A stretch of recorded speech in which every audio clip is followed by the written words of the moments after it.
এটা দেখতে পাচ্ছেন, এটা সবাই চেয়ে পরিচিত গাছ আমাদের টমেটো গাছ। তবে এর একটা বিশেষত্ব আছে আমার কাছে, কারণ এর আগে আমি ছাদে কখনো টমেটো গাছ করিনি, তো এই প্রথম করলাম। তো এটা ডিসেম্বর মাসের দিকে করা। ডিসেম্বর মাসের দিকে 1 টাকা পিস গাছ নিয়ে এসেছিলাম। তো সেখানে এখানে 10টার মতো গাছ আছে। অল্প জায়গার মধ্যে বেশি গাছ লাগানো হয়ে গেছে, আমি পরে ব্যাপারটা বুঝলাম।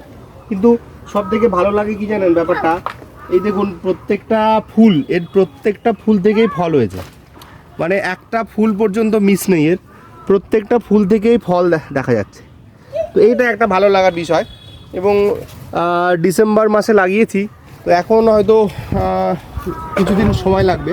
তবে এখানে ভালোই ফলন হচ্ছে, যে গরমের প্রভাব আছে এরকম কিছু নেই। এই গাছগুলোতে আমি তেমন পরিচর্যার বলতে ডিএপি দিয়েছিলাম, 10-26 দিয়েছি এখন কিছুদিন আগে। বুস্টার 2 1.5 লিটারে 1 ফোঁটা 2বার ইউজ করেছিলাম। তো তাতে দেখলাম বেশ ভালো ফলন এসছে এবং ফলগুলো সেট হচ্ছে, ফলগুলো পড়ছে না। তো জানি না মানে আমি ঠিকঠাক করেছি কি না। তো আমার মনে হলো যে হয়তো গাছগুলো ঠিকঠাকই হয়েছে, দেখতে পাচ্ছেন আপনারা।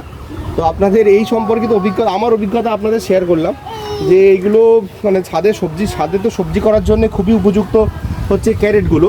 এই যে ফ্রুট ক্রেটগুলো হয়, ফ্রুট ক্রেটগুলোতে সবজি করা যায়। তো আপনারা এই ফ্রুট ক্রেট ব্যবহার করে বেগুন থেকে শুরু করে বিভিন্ন রকম সবজি এখানে করতে পারেন ছাদে। বর্তমান গরমকাল আসছে, গরমকালের পুঁই শাক থেকে শুরু করে নানান সবজি করতে পারেন।